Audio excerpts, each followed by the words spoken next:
Hello everyone, I'm Nick Yakabuchi, and welcome back to yet another movie review. And the next film I'm going to review is the comic book adaptation Jonah Hex, and this western opened on Friday, June 18th, 2010.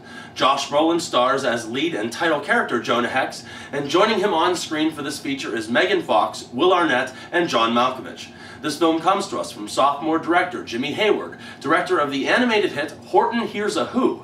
Now, after a successful run of being a major creative influence on animated films from A Bug's Life all the way to robots, Jimmy Hayward now takes a crack at live-action western. How did he do? Well, we'll get back to that in a little bit. As I said before, Academy Award-nominated actor Josh Brolin stars as Jonah Hex, and we learn that Jonah is a Confederate officer in the Civil War. He seems to be a successful soldier and narrates to the audience that being a success at combat might be noble, but it sure is not a profession of which to be envied. Jonah beats, fights, and murders while in the service of his country until the time comes when he abandons his post in order to go and protect his own wife and child. The consequences of his abandonment leave him looking like a deserter or even a traitor in the eyes of every soldier as well as most other individuals. Enter John Malkovich as Quentin Turnbull, a ruthless and corrupt businessman that targets Jonah Hex because his only son was one of the fatal casualties resulting from Jonah's flight. He tracks down our hero and brutally tortures him and his family.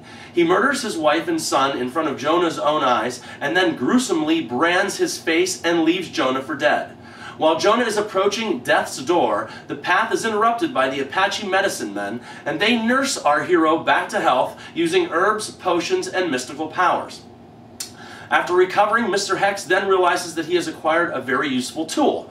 He now has the power to grab onto people that have recently passed away or not recently passed away, and after grabbing them, they magically come back to life, and he can speak and interact with them, but only he can speak and interact with them. Nobody else knows that they are back to life, so to speak. Our President of the United States then enlists our hero's assistance in trying to capture Mr. Turnbull and bring him to justice. Turnbull has a weapon of mass destruction and cannot wait to unleash its harsh and negative powers on the United States, in particular our nation's capital. Now, getting back to my question, how'd the director do with a live-action film? The answer is not good at all. The first and biggest issue with this project comes from the length of the film.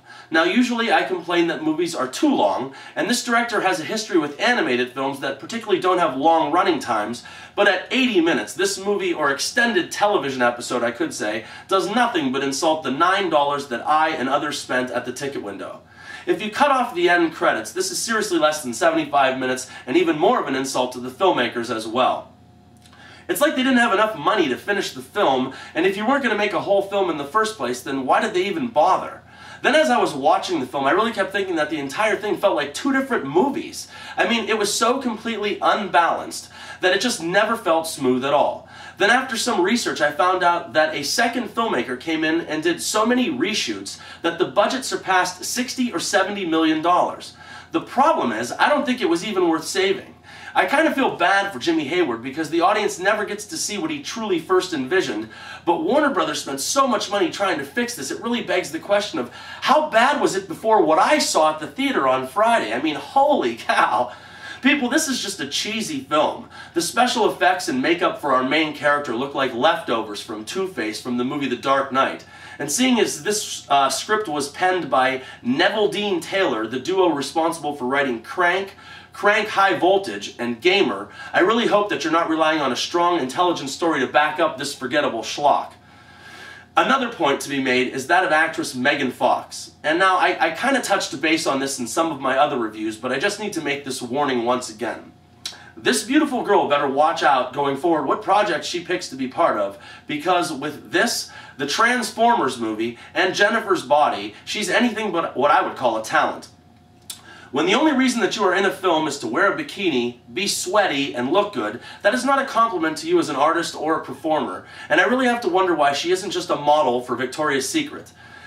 Tony and Academy Award-winning actress Catherine Zeta-Jones, recent Tony Award-winning actress Scarlett Johansson, Academy Award winner Kim Basinger. The list is endless with the strikingly beautiful women in Hollywood that have done everything in their power to prove to everyone that they are so much more than a pretty face.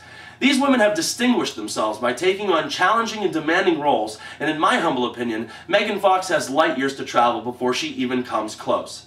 After sitting through the film Jonah Hex, I knew why it wasn't screened for critics in advance. There really isn't anything to recommend in this movie at all. It's not well acted, it's not well written, and the few minutes of action aren't nearly enough to make up for all the problems put forth by this project.